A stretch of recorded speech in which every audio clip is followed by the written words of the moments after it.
Good afternoon. Our group consists of Nils Dunlop, Francisco Erazo, Yunyi, and Dumebi Ubogu. So for our project, our group sought out to use retrieval augmented generation to address students' frustrations around the course information and program information that is sitting on GU's website but in different locations. Given the struggles that students have voiced around course information, prerequisites, and relevant study periods, all scattered across GU's website, we wanted to attempt a project that makes the search for course-related information a little bit more comprehensive, but through one integrated and single interaction point, a chatbot. For the rest of our presentation, we'll first start with a demonstration of the project and how it works. Then we'll move on to a brief overview of retrieval augmented generation. We'll then delve specifically into the architecture that our project employed, as well as the evaluation matrices we used to assess its performance. Finally, we will conclude with some project reflection and opportunities for future research. Next is our project demonstration. So we're going to go through the demo right now. Here's the UI that the student would be able to see, where you can ask questions about Gothenburg University and courses. And as well, we have some statistics on the documents that are being used to then answer these questions and some examples that the users can use. So let's just maybe go through these examples. If then you would ask a question like, what's the applied data science program about? And you would submit it. It would take some time to process, but then the answer would be that the Applied Data Science Master's program is a 2-year program with 120 credits. It includes these core courses. You can add semi-compulsory courses like this courses. As students from this program, this is completely accurate. And it gives a good summary about this, and then as well some sources about what were the sources that were found. And then we would go, for example, for this next question, like what are the prerequisites for the Applied Machine Learning course? So given this answer, we see that apparently the prerequisite for the Applied Machine Learning is a bachelor degree or 90 credits in computer science or software engineering. And then you would need to have courses within general programming languages, some AI, some mathematical modeling, and some English. Then going into this next question, tell me about the courses in the master's program in management. It gives you the master programs in relation to management, would include these following courses and these elective courses. If I remember correctly, this course, Machine Learning for Natural Language Processing, is not on our vector database. Can we try the course this project is about? As we can see, the system does correct. We don't have any information about this course. There was no course information on the GU website, and therefore doesn't have any information about that course. So it does know correctly. Let's look into like the last question. What are the programs that are available in computer science? So here, as we see, these are the programs that are related to computer science. And we see this computer science and software engineering and management.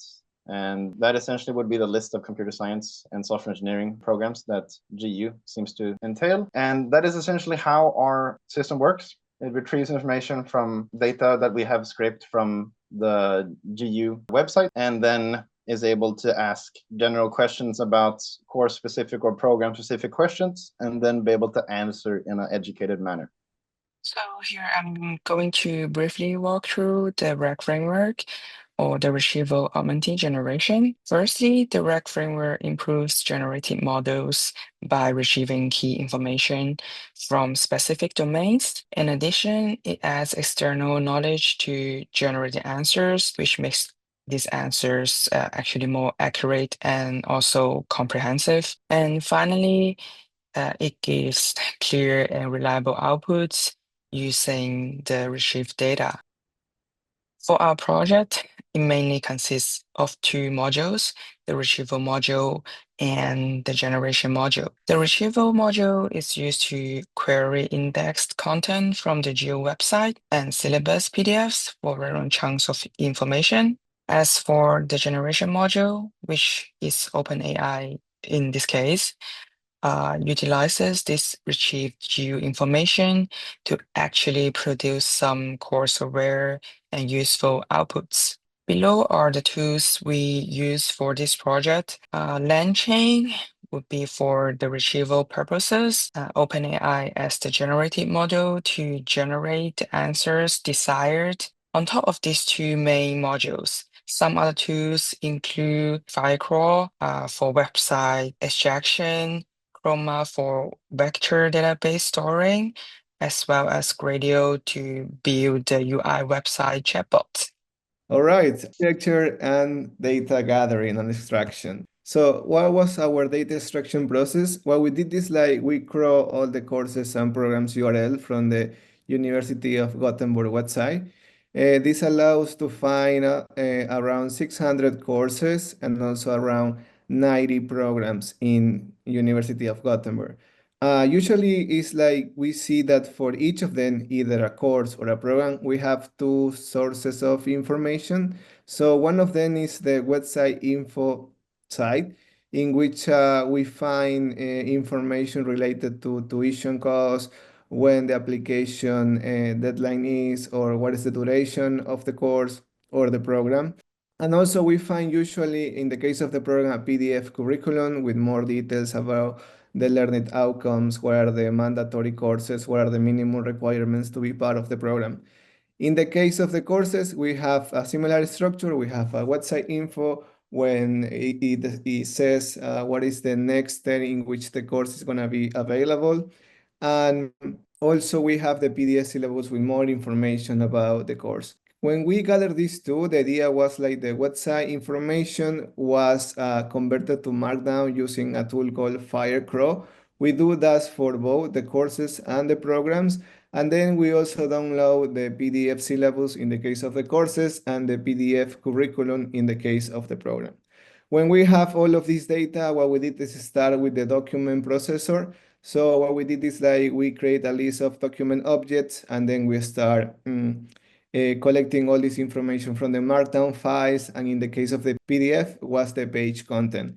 Also in the process we collect metadata like the source path, what is the document type, is it is a course document or is a program document, what is the file name, and also the course code. Then we process the files doing chunking. We decide to go with 2000 chunk size and 200 chunk overlap. We also test with 1500 in the case of chunk size and also 154 chunk overlap. But we found that in our case, the best was around these values. Finally, for the embedding and storing, we use OpenAI embedding model, and then we store all these vectors in a Chroma database. Additionally, what we did is like for the evaluation of our RAG model, we create JSON schema for 54 courses from the computer science and engineering department. So later we can see or collect some information about the evaluation result of our array model using this data. Regarding the architecture, as you saw in the demo, we make a chatbot using Gradio, and this was powered using GPT-4o Mini, which is the cheapest model that OpenAI has available right now. The idea is like a user can ask a question regarding a course, a program, or both, and then these questions or query is going to pass through a logical routing. The logical routing will analyze the query of the user and will redirect it to any of these three buckets. So is this a course question? Is this a program question, or is something related to both? As you can see here, this is a course question, so it will go in this direction, the courses. So here then we have a multi-query stage in which we generate 5 related queries.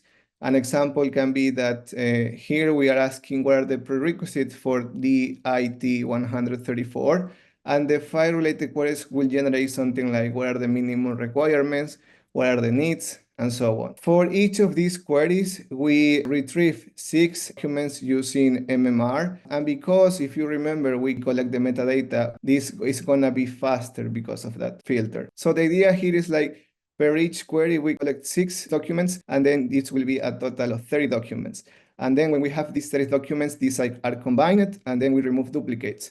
So let's say that for the 30 documents, we will have final amount of 20 unique documents. These 20 unique documents are finally used with our system prompt to finally answer the query of our user. And the user will see the response in the chatbot interface, also listing the source that the model used to answer the question.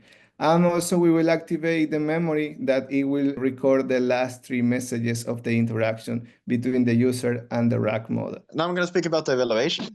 So as mentioned, we had a JSON file where we had 54 ground truths, where we then evaluated the response that our model had when comparing to the ground truths. How accurate were we with attaining the course info, the prerequisites, the learning objectives, and the assessment methods that each of the courses had. And essentially, this was the results that we had. We got to see that, at least when it came to semantic similarity, we were very strong with getting the course info, the prerequisites, and the learning objectives. We were a bit worse on the assessment metrics and be able to get those. When it came to getting this context retrieval, we on average, we got close to 40-50% on everything, which is slightly related to that it retrieved, but it didn't retrieve in the exact words that was in the ground truths, which didn't necessarily make, in some of those instances, that the context was accurate. But then we found another metric, which was related to BERT score, which was a system that then evaluates using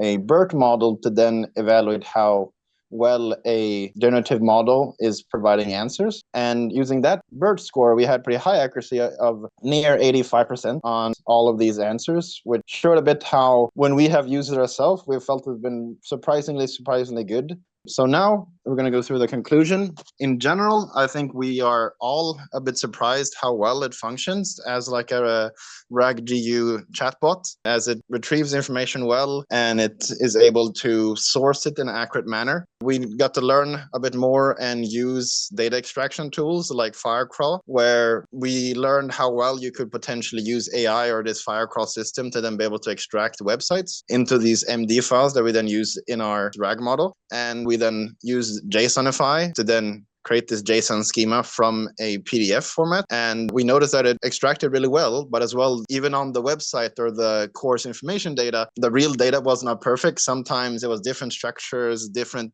like capitalizations, different ways of how stuff wanted to be structured. However, it kept these main bullet points. We were still impressed how well the model could handle slight imperfections in the data. We didn't need to do too much pre-processing at all. And some challenges that we sort of experienced was that initially we tried to use Llama as the model to perform this, but we noticed that they didn't really provide us great answers. And when we moved over to using OpenAI's embeddings and ChatGPT 4o Mini, we noticed that it performed a lot better and was able to synthesize the information a lot better and be able to take the context and also provide an answer that was answering based on the context, which we felt would be a lot more useful for a end user, that you could potentially get like a summarized response about a course info specific that user was asking. And then as well, prior to implementing multi-querying and logical routing, we had some issues with ambiguity, where essentially you would ask like, what is the tuition fee?